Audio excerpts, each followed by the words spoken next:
that we are spawning down in the bottom right for Alter Esports. It is PtitDrogo.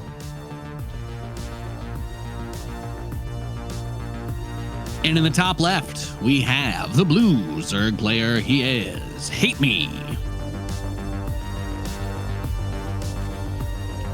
I want to mention something really funny on the intro there as we were switching scenes. PtitDrogo, right as we're mentioning, like, oh man, you know, like he's a really high stress player and it's like good that he's gotten that retirement. Just the biggest yawn you've ever seen. It just absolutely unhinges his jaw and just looks so chill and relaxed. And it's weird, but that perfectly lines up with what we were talking about. Yeah, it's not as much about the peaks or the lows. It's about finding a maintainable, consistent baseline. Yeah. And we go in. Cosmic Sapphire should be a fun map. But Drogo, we were asking these questions yesterday. Which Drogo was going to show up to this tournament? How was he going to be? Is he there? I think the answer was very clear. Yes, he looked incredibly solid. He looked very strong. His builds were more of like cross the T's, dot the I's, dot the lowercase J's, etc. Nothing really over the top, nothing really ridiculous, and just boom, take a dub, move on with your day. So I'm expecting to see a similar style out of him here. HateMe's series against Strange was pretty rough, but I'm gonna put PtitDrogo at least one, maybe two rungs up on the ladder above Strange, which makes this definitely a tough matchup for the Zerg. So whatever way he tries to find to compensate for that should be interesting, or it's just going to be another old school beatdown by the Drogo. Yeah, it's going to be really interesting to see what we see from these two players. For now, like you said, this is it's going to depend a lot on what kind of Drogo we see. For now, in terms of the actual game, it's a standard Drogo. He's opening up with a Stargate. No surprise there. He is a player that's always been, even when he's not playing his best necessarily, he's always been confident in his play, and there's a good reason for that. For now, first Chrono Boost on the Adept. Second one, not going to be getting Chrono Boosted out there, despite the fact that he did go for the hatch block and force that third base on location to kind of open things up for a double Adept play. But hey, he's not going for that, going to focus on the Chrono Boost of the probes. Yeah, and we saw yesterday him focus on the Stargate openings versus the Zerg, and he did it in a somewhat Drogo-esque way. Like, yeah, he went 3 oracles. He wasn't just going to go for 1 or 2. He wanted to have that harass potential. He wanted to be able to do some shenanigans. And then I believe in one of the maps, it kind of turned into him getting that extra one later on when he saw that there were a lot of lings being built, that it was going to be a heavy ground style. But he wasn't stubborn in the way that he set up. So I'm going to guess we'll probably have a couple of oracles, most likely go up to that 3, play the big macro style, take the third base, and just say, I'm going to do my build until I see you try, to do something that I would actually have to consider as a serious threat. But even this, he's going to keep the Oracle back home to make sure that he can take this third base without any pressure. And I like that. He doesn't, the last thing he wants is to have this guy be arriving at the Zerg base while 6 lings or whatever shut down the third or just kill the probe. Yeah, Drogo has always been one of these players that has like a textbook that he follows, and he doesn't like to deviate from that in general. And in this particular case, that means making sure, like you said, that he doesn't lose that third base. He's going to move out as he's able to warp in units, as he's able to make sure he can defend that. And he says, you know what, 1 oracle, and it's not even that powerful anyways. He's going to wait for the second oracle. We'll come on in here. We'll be able to grab... Oh, wow, he's going after the queens themselves. He is going to get one of these queens, and he's going to go back in here. Gets both. That is actually very nice right here. A great start. And he even finds a larva, but the positioning overstays his welcome. That 2 drones, 2 queens, and 2 larvae for 1 oracle. I don't hate it. I think that's like a fairly playable spot. And he did get the third oracle, so he's back up to 2 now. So I don't think that it really sets him too far back. Killing those queens can have a pretty huge impact on the production, on the creep spread, and on further down the line defense. So now these oracles can come back in, and well, if he loses another one, then that's when I think we start to get a little bit nervous. But otherwise, fairly playable position. He has his third set up, and you know, in the midst of all this chaos and rebuilding those queens, HateMe didn't have enough money. He still hasn't dropped down a fourth hatchery, so it's 3-base toss versus 3-base Zerg. As a Protoss player, I don't think it could be much better set up than this. Yeah, this is a totally fine start here for Drogo. He's going to go for something a little bit not offbeat. Oh, hello. Okay, I was going to say that gateway wasn't turning into a warp gate. I wonder why that is. He did manually turn it in towards the end. But what we're going to be seeing here is not the hero style with the Blink Stalkers. It is going to be something that Drogo has always loved for, you know, all of history. That is going to be Charge Lot Archon. And against the very fast +1 melee from HateMe, it's going to be a decent setup. HateMe is getting a Roach Warren, but he's going to need to recognize what is going on and be able to build enough roaches to deal with this.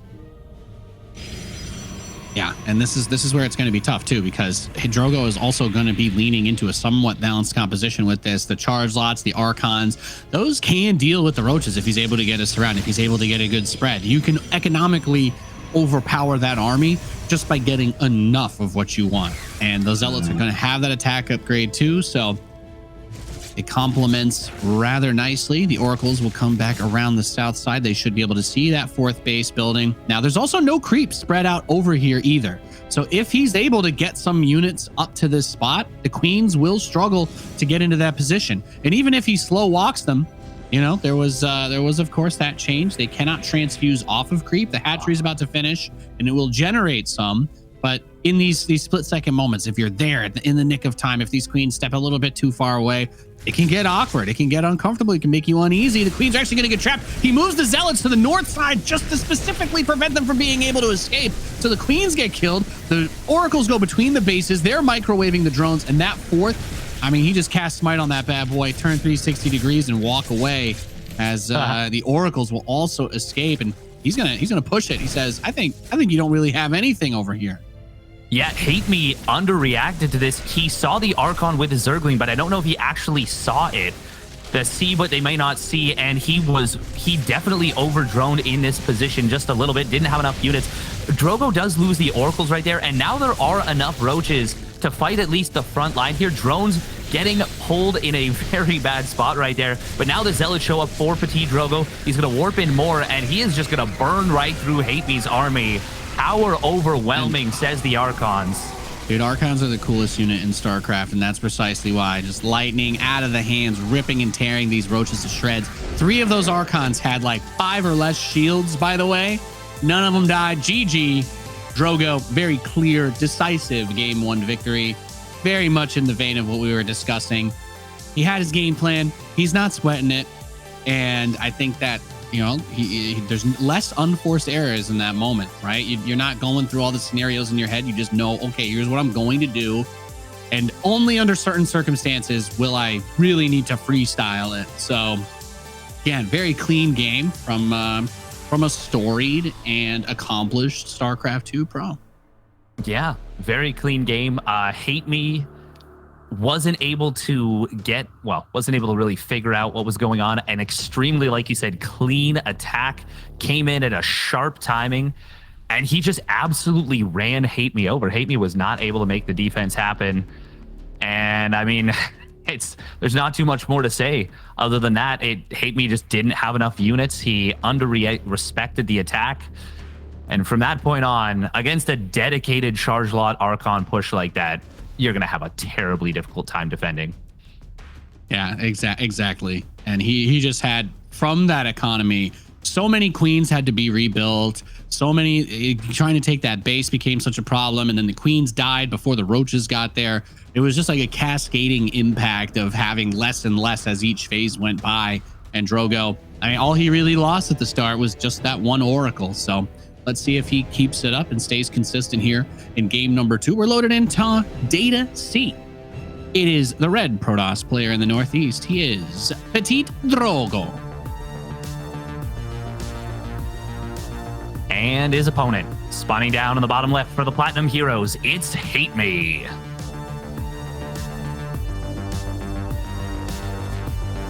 I don't know about you, but I always think of that song, HateMe, by that one band that sings it. Oh, the guy that sings that song, the one that's, I mean, it's kind of a depressing song if I'm being honest, but it's an incredibly depressing song. I mean, which is why I question the name choice, but it's to each their own. Yeah. Well, yeah. I got nothing for you there, so I'm just gonna coast on past that. And the probe does the thing that Protoss players love to do: force the hatchery to be built on the low ground. And as far as Drogo's concerned, I'm just gonna say it. I don't think that he wants to risk throwing it. I think that that's part of the not psyching yourself out. That's part of the staying calm, is not feeling like you need to do something different just because you're advantaged or disadvantaged. So my personal thoughts on this game is we'll probably see Drogo go into that Stargate and kind of go with a similar flow. So what do you think HateMe tries to switch it up? Maybe get on the aggressive himself, or what's the move for him here? I think that might be a good idea, but he doesn't feel like that kind of player. He feels like the kind of player that wants to macro. He wants to play defensively. He wants to play that quote unquote perfect Zerg where you're the one that's always the reactionary player. And, you know, it's, to be fair, that's kind of how the race functions for the most part. There are definitely mix-ups. I think if you're going to look at one player in particular, Dark is the one who is extremely good at, you know, being hyper aggressive. Rogue obviously really understands well how to punish certain things from opponents and how to mind game very effectively. But I feel like HateMe definitely subscribes to the Serral mindset a little bit more, or at least maybe the 2018 Serral, where he would just always play defensive macro, always focus on responding correctly and trying to figure out what his opponent's doing. But of course, there's a reason not everyone does that. It is extremely difficult to play perfect reactionary StarCraft. Yeah, that's true. I mean, the hardest thing to do, and when people are learning the game and improving at it, it's one of the hardest concepts to get across. But it's not about becoming perfect at doing all of these things. It's about automating as many of the unnecessary, like, to think about processes as possible.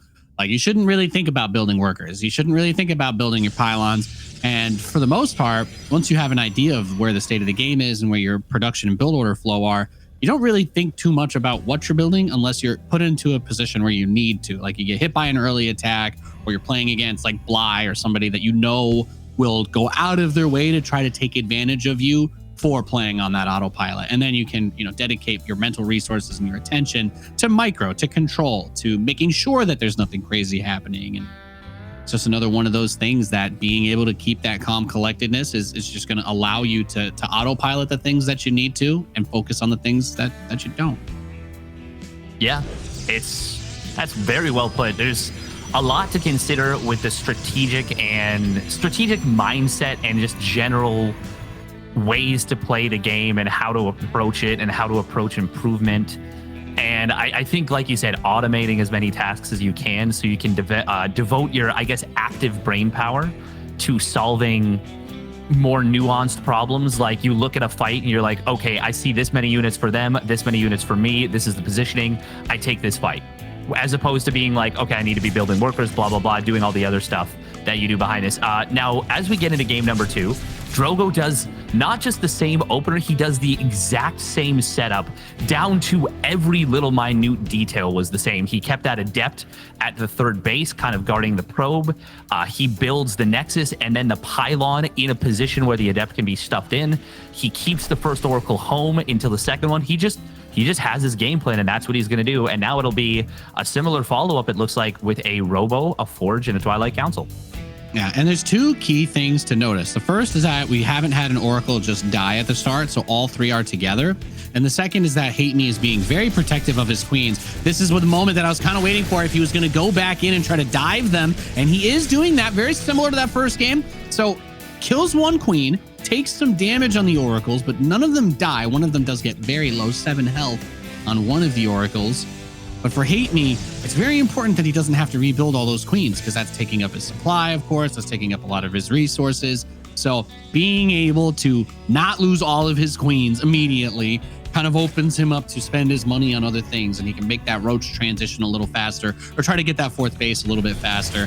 And if he doesn't, you know, if he has queens and he has energy on them, then he can also try to spread creep to that fourth base, where the queens don't have to slow walk and then be trapped. And if he had creep connecting that base in the previous game, there would be less pressure to move them out as early as he did, because they wouldn't have to, move at a snail's pace. So here we go, trying to take that fourth. He just kind of waits for it and instant microwaves that one down. It does get canceled, so not all is lost there for HateMe. And his lair's done. He's got roach speed coming, so let's see where he goes with it. I'm getting the vibe. Like I said, Drogo's going to do something very similar to last game, and he's followed through on that process almost step for step. That was a very cute move, by the way. I love that, what Drogo just did right there. You saw him turn on the pulsar cannons beforehand. He knew what he was doing. That was intentional, and he forces the Zerg to lose an extra 75 minerals, really for a very small amount of loss. And there's high potential there that if HateMe isn't paying attention, that he could just lose that base straight up. Like, he could actually just not cancel it, and then it's a whole lot more than 75 minerals. One big difference here from Drogo is that he's gone for the Storm and a fourth base. So this is not going to be a dedicated all-in. It will still be a similar concept in that he's going for the Archons, he's going for the charge lot oriented play, and he really does love those charge lots in this matchup. But it is going to be a different setup here. And HateMe, he's responding as though it is an actual charge lot Archon all in. He's cut drones at 66. He's just building army units. But in fact, if you look at the middle of the map, there is a lot of creep, and now we see swarm hosts coming on in. Nundeo. Okay, swarm hosts. Very interesting choice. It's I actually get it to some degree. So first, like, that attack that he did in the last game, that big push to end it, I think he only does that because of how much damage he did, because of all the queens and the drones and the live event, et cetera, et cetera. So now HateMe can kind of force the defensive reaction. A bunch of zealots come out, and if he doesn't die in the next minute or two, the swarm hosts, their whole entire point is that they can safely generate, theoretically an infinite amount of value. Just launch wave after wave of locusts. The swarm hosts don't normally have to expose themselves, and this army composition being heavily focused on charge lots and Archons very low range means that he'll have to trade his resource units to take care of the locusts. And the other side is that you have less supply, so if you need to force a big fight and you have to stand and deliver as the Zerg, you don't really have those resources to do so on the defensive end. But being able to bring it to your opponent is definitely the way to do it. Has the transfuses for the roaches, and you just want to keep swinging. Maybe would have liked to see the locust try to hit a different base than the ones that the roaches were going for, but I get that he might also just be trying to swallow this army whole and kind of punch it in early himself. He certainly was right there. The scout on the swarm host was massive because that allowed Drogo to know about them. He was already set up well with the Storm. Storm is actually very good against Locust in general, but that first wave getting shut down, it is massive. So the fact that Drogo was able to deal with this as effectively as he was is very nice. Ooh, his army does get kind of caught a little bit strung out, but there's not enough Locusts to burn through this. Meanwhile, on the top side, Drogo's Immortals, they are going to be able to take down a lot of those roaches. One of them does go down, but that's still going to end up being, I think, pretty good overall for Drogo. He actually only loses one Immortal, 2 Archons in terms of power units. Yeah, this one's going to get funky real quick. Burrow is on the way. Drogo wants to find an opportunity to just do a big push and kill him, I assume. Or he's just going to try and turtle up to like the Giga Chad Air Toss army. He has a mothership being built. With the cloak will help a lot with the Locust, because if you send the Locust out, that's great. But if everything is invisible because you're not committing your full army and you don't have an Overseer and you don't have detection, then it's not so great. So the Mothership is actually weirdly one of those great counters to the Swarm Host specifically for that reason. And now with the Nidus for him, those are things that he's just going to have to continue to keep his eyes on. The Oracles were able to kill it, but there's an Overseer behind the natural expansion too. So down the line, that could be an option as well. Lots of cannons and an overcharged battery make cracking that fourth a little bit too tough though. Yeah, Drogo's defense has just been immaculate this game. He got the scout with that one stalker on the Locust wave. That allowed him to really prep his army. He put the Archons in a great position. They were safe from the Locust themselves and just blasted the hell out of those Locust. Battery overcharge made sure that really no probes went down. And now we see the triple Oracle coming across the map. This is something really nice out of Drogo. He hasn't had to use a bunch of stasis wards to defend against these. So now he actually just has a ton of energy, goes across the map, uses a little bit of it, gets 5 drone kills. He is just playing a phenomenal game. And in terms of the answer to the question that we were wondering about, how is Drogo's form looking right now? The answer is fantastic. Yeah, everything that could be different from this game to the first one has been different, and he's adjusted. He's still kind of followed that same template for his production, for his economy, but he has not missed a step in needing to make those adjustments, and he's done it fairly well. The carriers are going to start to come out, at which point, HateMe, he's going in Hydras. I'm not crazy about the Hydras versus the carriers if they get to high enough numbers, because it's just very difficult to engage.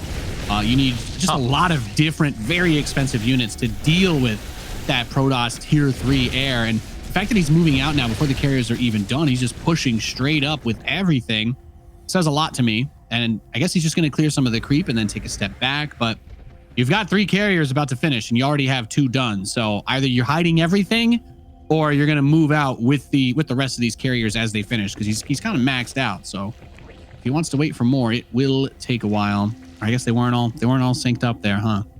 Still needs a little more time. Yeah, and he doesn't have +1 air, which is actually a pretty big deal, and he hasn't started it. That's what makes those carriers so scary, is when they get their +1 air, their +2 air specifically against Hydras with no Carapace upgrades. The Hydras on their own can do okay against carriers, but once they hit a critical mass and there's an upgrade advantage, that's when things get really difficult. We're going to see HateMe. I mean, he's really running out of time at this point. Oh, that is a time warp if ever there was one. Going to be able to trap these Hydras. The Locust Wave was already committed, so they don't get anything done with that. The Hydras are forced back, and Drogo has just been absolutely and utterly airtight in his defense. And now I feel like if he just pushes across the map with these Locusts on cooldown, the chance of a hold feels very slim right now for HateMe. Yeah, he tried to do a little trade there, and then he realizes, oh wait, Mama Ship, I literally cannot see my opponent's army because I don't have an Overseer with my Hydralisks. And now the army approaches that southeast area.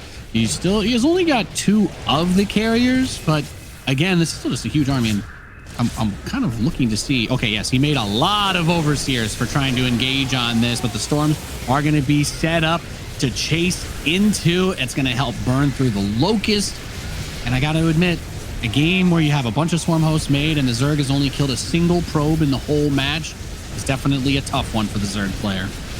Drogo lost like 10 supply in that fight, and he killed everything for the Zerg.